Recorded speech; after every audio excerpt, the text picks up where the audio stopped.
ओम नमो भगवते वासुदेवाय नमः। आप सभी को मीनू भक्ति कथा चैनल में हार्दिक स्वागत है। आपका यह दिन शुभ और पवित्र और मंगलमय हो। आज दिनांक 12 अप्रैल दिन रविवार है। आज वैशाख मास के कृष्ण पक्ष की 10वीं तिथि है। आज का सूर्योदय सुबह 5:59 पर होगा और सूर्यास्त शाम 6:45 पर होगा। ब्रह्म मुहूर्त सुबह 4:29 से 5:14 तक रहेगा और अभिजीत मुहूर्त 11:57 से 12:48 तक रहेगा। राहु काल शाम 5:09 से 6:45 रहेगा। राहु काल के समय कोई भी शुभ काम नहीं करना चाहिए। तो अब सुनते हैं, आइए श्रद्धा और मन से वैशाख मास कथा का आज का दिव्य अध्याय सुनते हैं। तो देवव्रत जी नारद जी राजा युधिष्ठिर से कहते हैं, हे देवराज, यह समस्त जगत जो दिखाई देता है उसका एक मूल्य कारण है और वही कारण अंत के बाद भी बना रहता है। वही परम तत्व भीतर भी और बाहर भी है। वही भोग्य है और वही भोक्ता भी है। जो कुछ हम इंद्रियों से अनुभव करते हैं, ऊंच नीच, प्रकाश, अंधकार, शब्द और अर्थ, यह बस सब उसी परम तत्व का विस्तार है। तो जिस प्रकार दर्पण में दिखाई देने वाला प्रतिबिंब वास्तव में अस्तविहीन होता है फिर भी दिखाई देता है, उसी प्रकार यह संसार भी प्रतीत होता है, परंतु आत्मज्ञान से यह मिथ्या सिद्ध होता है।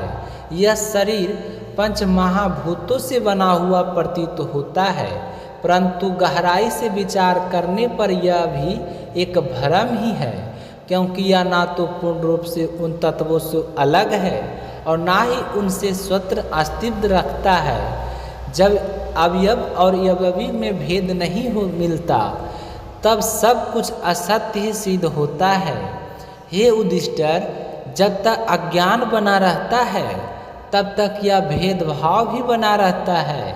जैसे स्वप्न में अलग अलग अनुभव होते हैं, वैसे ही इस संसार में भी नियम और निषेध चलते हैं, परंतु जो ज्ञानी पुरुष आत्मा के अद्वैत स्वरूप का अनुभव कर लेते हैं, वे इन सब वेदों का समाप्त कर देते हैं।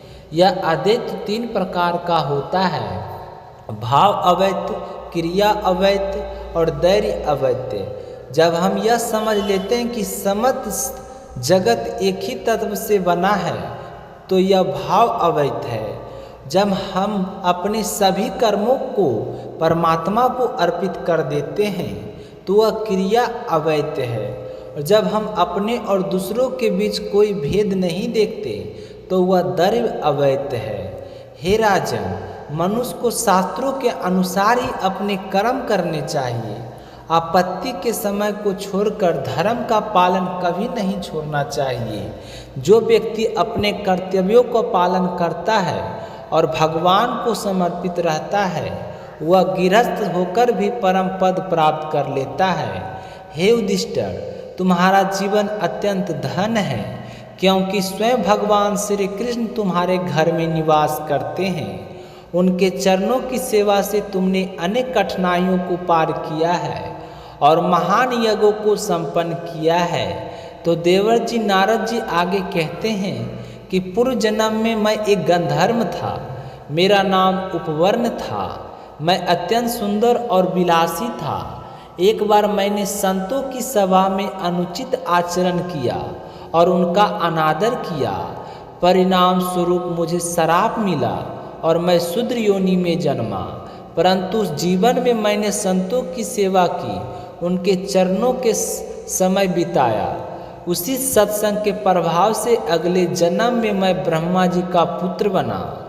इससे यह सिद्ध होता है कि संतों की सेवा से ही भगवान प्रसन्न होते हैं और उनका अनादर पतन का कारण बनता है। तो नारद जी कहते हैं कि मैंने तुम्हें गृहस्थ धर्म का वह मार्ग बताया जिससे मनुष्य संसार में रहते हुए भी मोक्ष को प्राप्त कर सकता है। तो श्री सुखदेव जी कहते हैं राजा परीक्षित से कि जब युधिष्ठिर ने यह ज्ञान सुना तो उनका हृदय आनंद से भर गया।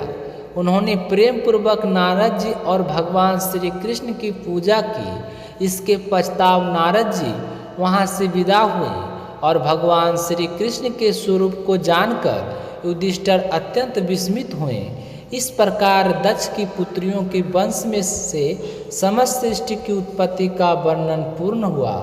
तो प्रेम से बोलिए विष्णु भगवान की जय हो, समस्त देवी देवताओं की जय हो। अगले अध्याय की कथा हम कल सुनेंगे। तब तक आप भगवान श्री हरि विष्णु का नाम जपते रहिए। बोलिए ओम नमे भगवते वासुदेवाय नमः।